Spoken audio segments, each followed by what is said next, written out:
Welcome to the Keeping It Together podcast with your hosts, Dave Burke and Rachel Broughton. We're really pleased you've joined us for this episode. Dave, it's our first episode of the Keeping It Together podcast. Yeah, it's exciting, isn't it?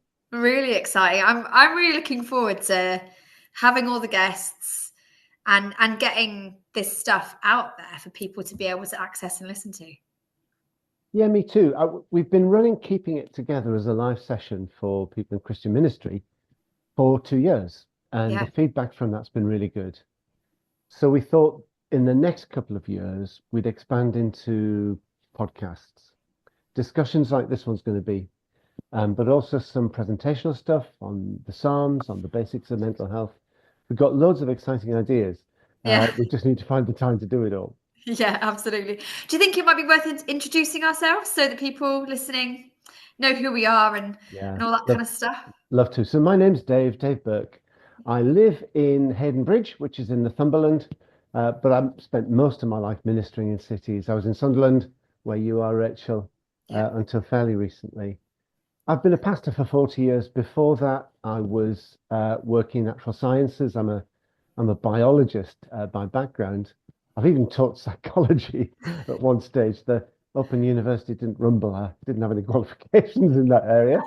But we don't tell anyone that. But now I'm kind of semi-retired. The semi bit is that I do a lot of training around mental health and well-being, especially in churches and Christian charities, because we are now frontline organizations and we need good skills and good knowledge. So that's what I'm doing. Yeah, great. And I'm Rachel Broughton.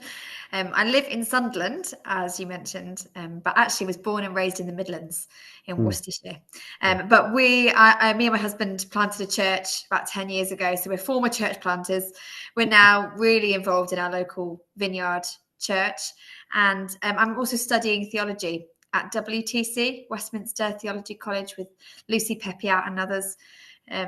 So I love it. I'm really interested, but I've done a lot of pastoral care and continue to do so. And this issue of mental health, well-being for people in our congregations, but also for Christian leaders and ministers, so crucial to the flourishing and the thriving of our ministries and the people in our congregations around us. We lead a small group and constantly praying with people and supporting people who've got ongoing mental health and just balancing life. It's just tough, isn't it? Sometimes.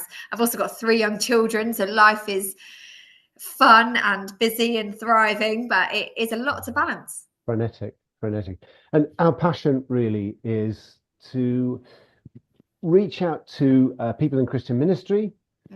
That may include people who are paid to do Christian ministry, but it certainly also includes anyone who's pastorally active in the church. To give you good quality skills, knowledge, understanding the mental health issues, particularly as we come at them as Christians with a biblical perspective, which is there's just so much out there, isn't there? There's so much self-help, well-being, studies, research. How do you get to the crux of what the good stuff within that really is, especially with the Christian focus and Christian impact? So I'm looking forward to speaking to some really good people on that. But how do we, as Christian leaders and ministers, how do we think about peace and mental health and well-being? What does that look like? How can we frame that? Where do we start? Well, a good place to start, I think, is with the teaching of Jesus. And there's a very famous conversation in John chapter 14, 15, 16, where clearly something awful is about to happen. The disciples are scared.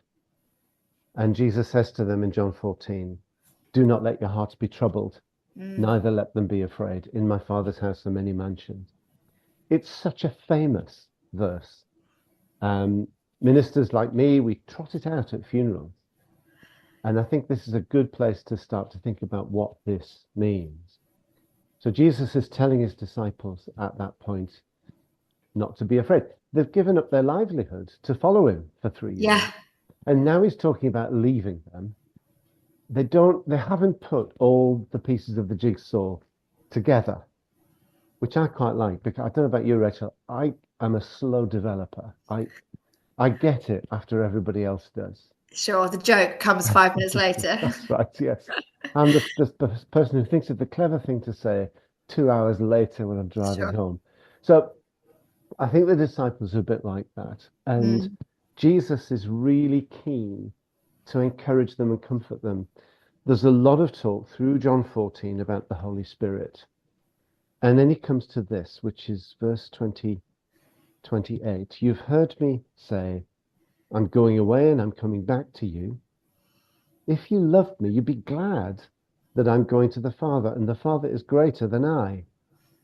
But just before that, verse 27, peace I leave with you, my peace I give you.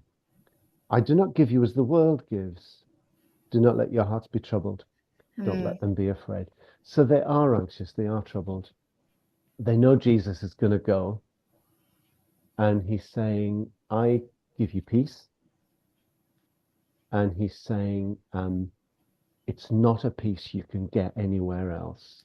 And that's the key, isn't it? Because there is such conversation around how we find peace. How do you find your Zen even? How do you find your whatever? And I think...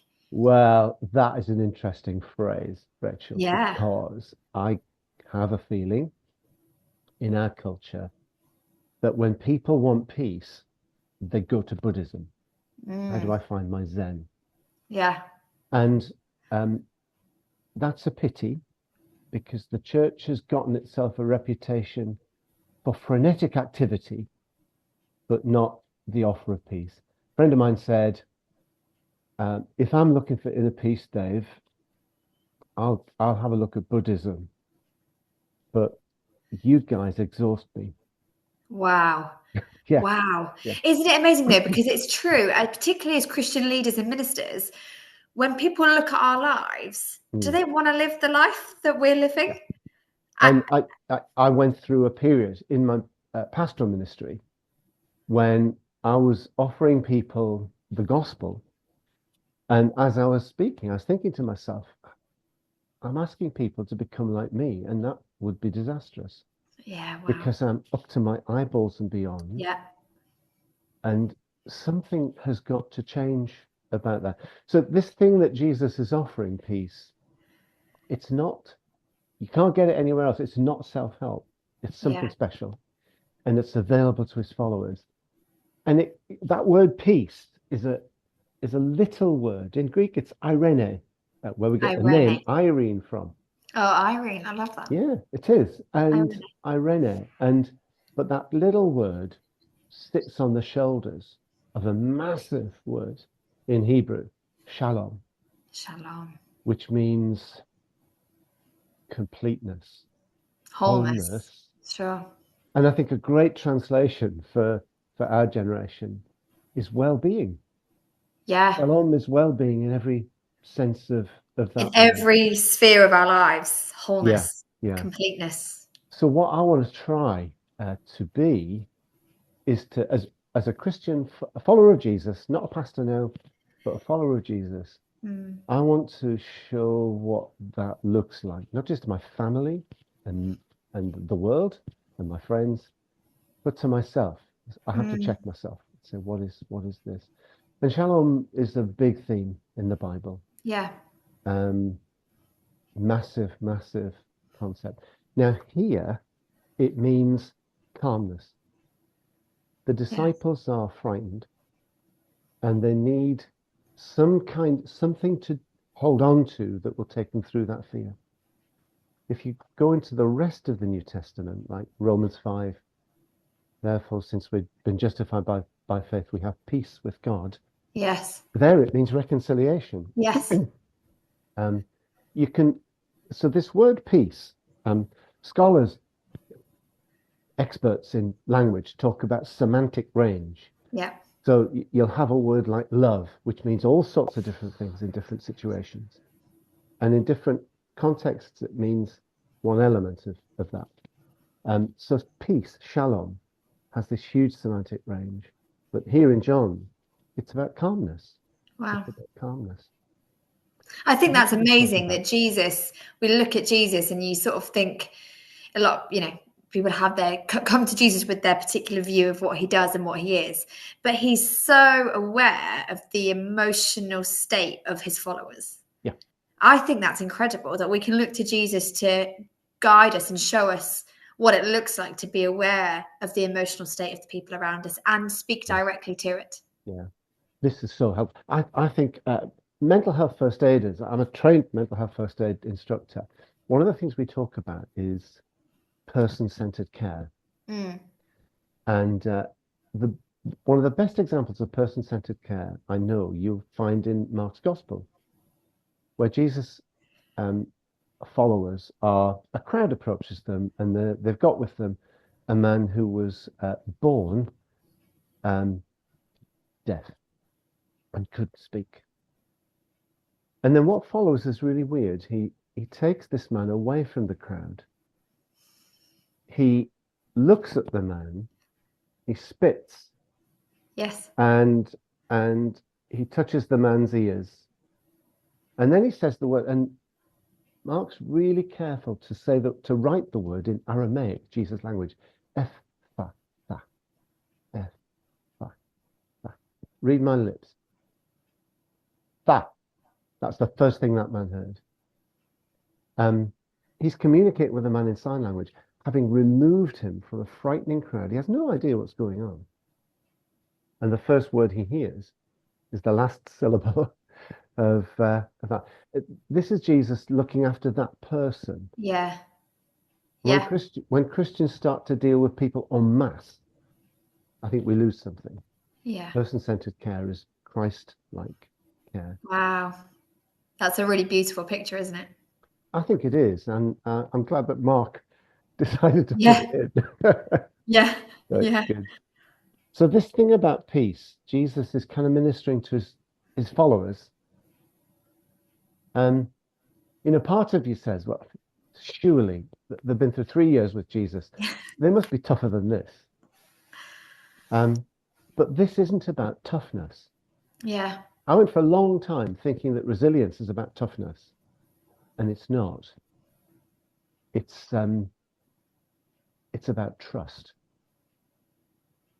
Wow. Even when you're feeling really fragile. And this occurs again and again in this gospel, in this conversation. Trust in God, trust also in me. Sometimes translated believe, but I like the word trust because it's really concrete. It's something that you do. You hold on. You really hold on. And the essence of the word believe is trust. Absolutely. The essence is the same. It's absolutely the same. Believe in him, trust in him. It's the same. Yeah. The best picture I can think of was something that happened to me a few years ago when I had an operation on my back, and I was wheeled into this room, and this lovely lady gave me an injection and knocked me out cold. And then about an hour later, she brought me back again. And that, when you're lying on a trolley and someone is going to put chemicals in your arm that could easily kill you. Yeah. And you're going into an operation, not quite sure what the outcome's going to be. You hand over your life. Yeah. You surrender your life.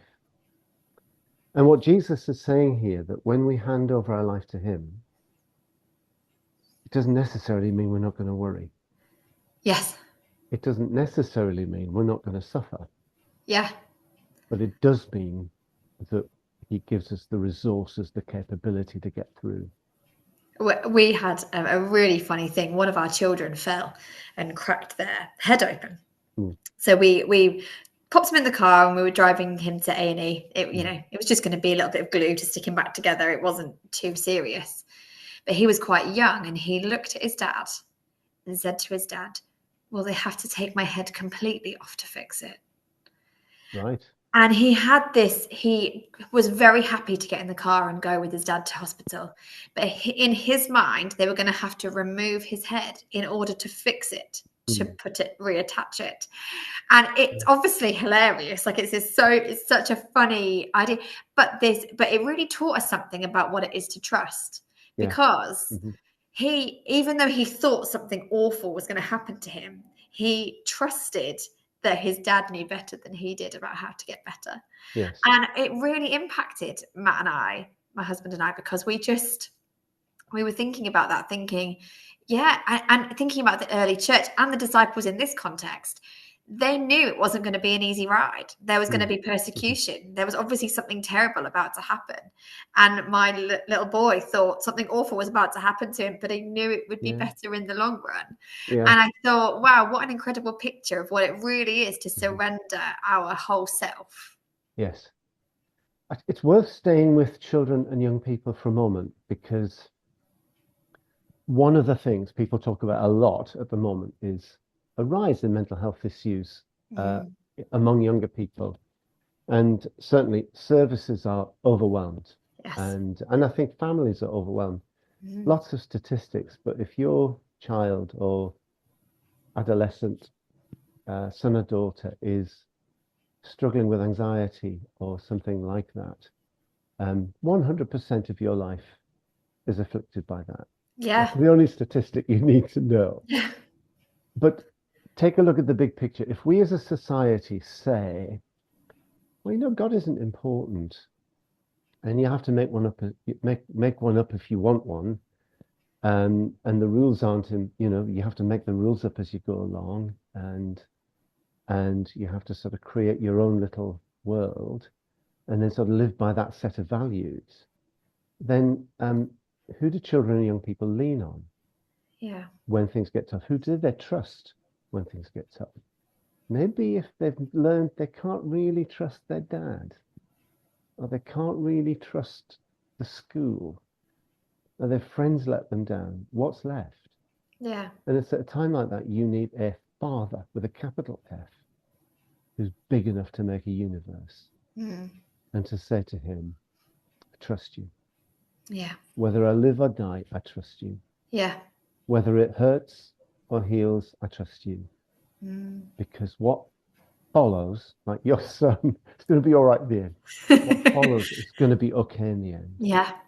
And yeah, I think there are many aspects to youth mental health, many. We can't mention them, too many to mention. But this has got to be one of them, Rachel. It's got to be one of them. Because for lots of young people, God has gone and there's no one to trust in his place. It's a real tragedy. Yeah. And there's so much that shifts in our culture and in our worlds. To have something that's steady and consistent is one of those foundational concepts, isn't it? That helps us build resilience. Yes. Now, one thing's worth talking about is how the church teaches trust. Yeah. Because I think we get it wrong often. Because if somebody says to you, you know, I'm so anxious I can't leave the house and I haven't slept for weeks, and you then say, oh, you should trust God more. Oh gosh. That might not have the effect you'd like it to have. Yeah. Because what it does, it sort of activates my guilt muscles. Yeah. And it does. So the Bible teaches that faith comes by hearing the word of God. But I think we've slipped into a practice where we think faith comes by nagging. And so we nag people to trust, and it doesn't have the effect we want. Yeah. But to say instead, you know, I've never experienced that, but I'd love to support you. How can I support you? How can I support you? Yeah. You tell me more about that. Tell me what makes you anxious, what makes it worse, what might help make it better. And then maybe just say, why don't we walk through this together? Yeah. And listen to the word of God together. And think of a passage in the Bible that evokes trust. And just read that and read it and read it and read it. Learn it by heart if you're that kind of person, or learn it roughly. Let God's word minister to you. And just encourage people. You know, I know you can't trust at the moment, but I'm trusting for you and I'm praying for you. Absolutely. And I think the key in that pastoral encounter is, I believe you. Oh, yeah. Because I think actually a lot of what people want is to be believed. Yeah. And I think that makes a bigger impact than we even know, because a lot of people even doubt themselves. Yes. You know, and you know, especially when your mental health is struggling, or you're out of control in whatever that looks like. Mm-hmm. What you really need is for someone to believe that you're having that experience. Yeah.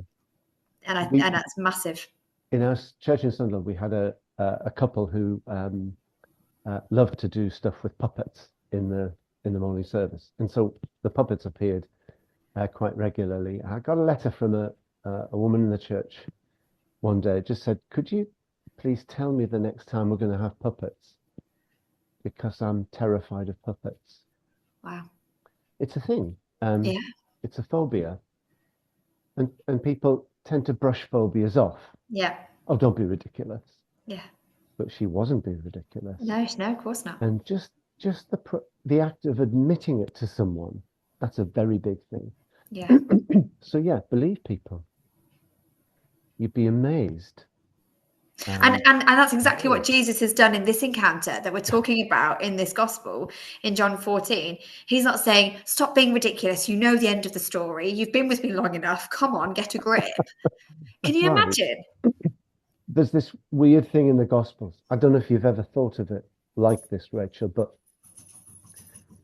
for Christians 2,000 years later, we look back, we know what happened. Yeah. We read the Old Testament, which looks forward, and it knows what's going to happen as well. And you hear Jesus telling his disciples what's going to happen. So there's a tendency to think, as Jesus is going through this, that he's running on rails like a railway train. There can be no sense of risk, no sense of terror, no sense of adversity, because he knows it's all going to be all right in the end. But he sweats blood, you know. There's this terrible sense of catastrophe around these accounts of the crucifixion. So we know the outcome, but the experience of getting to the outcome was really challenging in a way we can barely imagine. Yeah, absolutely. In other words, it's not a drama. There isn't a script. It's real. It's real. And it's awful. And I think anxiety is real. It's awful. Yeah. Depression is real. It's awful. And we mustn't brush it aside. That doesn't help. And if I can't imagine, you know, sometimes you say to people, I do, I can't imagine what you're feeling. Yeah. You can say something like, I can't imagine what you're feeling, but help me. Yeah. Help me to imagine. Yeah. You tell me more about it. And that process of just starting to open up is so tremendously helpful to people. And in ministry, we often say, you know, before we meet somebody, Lord, give me the words to say. Yeah. I usually pray, Lord, help me to shut up. Yeah, help me to not say the wrong thing. Yeah, absolutely. All right, Dave, this has been such a helpful, thought-provoking conversation, and I think that as people listen, it's about being more conscious, isn't it? I think of how we're approaching these things, and actually Jesus is our model, and he's revealing that all the time, isn't he? Yes, he is. Amazing. And this has been lovely just to chat over this with you, and this, in a sense, with keeping it together as our USP, our unique selling point.